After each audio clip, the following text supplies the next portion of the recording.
Tak a teď je důležité tady tuhle navrhovou linii zkrátit před ostrůvkem.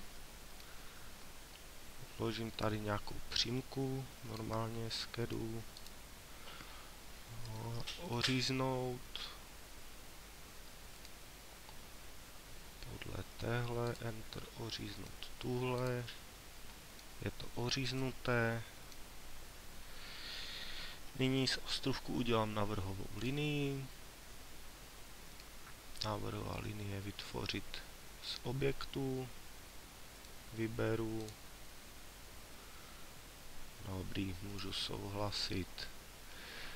Nyní tuhle navrhovou linii potřebuju posadit na povrch té křižovatky.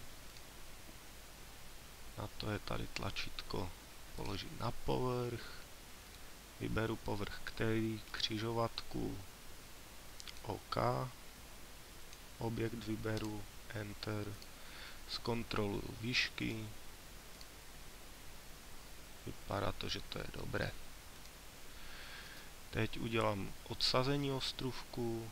Tady tohle tlačítko. Zadat vzdálenost 2 cm.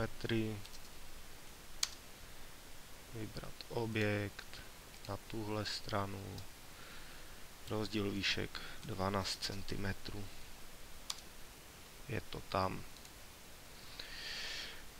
Nyní upravím povrch křižovatky. Přebudovat dám. A teď do něj přidám ostrůvek jako povinnou spojnici.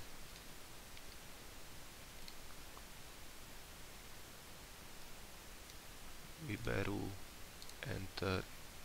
Je to tam. Jde vidět podle hlavních vrstevnic, že výška na ostrůvku je zvednutá. Posledním krokem je přidání popisku vrstevnic. To udělám tak, že si označím vrstevnice, přidat popisky, vrstevnice vícenásobná, chytnu zde, chytnu třeba zde, Enter, vloží mi to popisky, vyberu jeden, vlastnosti, zobrazit čáru popisku vrstevnice, dám ne, zobrazit hlavní vrstevnice jo, vedlejší vrstevnice ne a u hlavních upravím styl.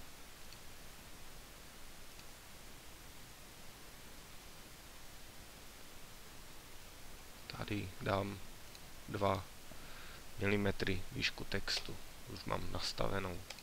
OK, OK, zavřít. A to je všechno. Je vytvořený vrstevnicový plán.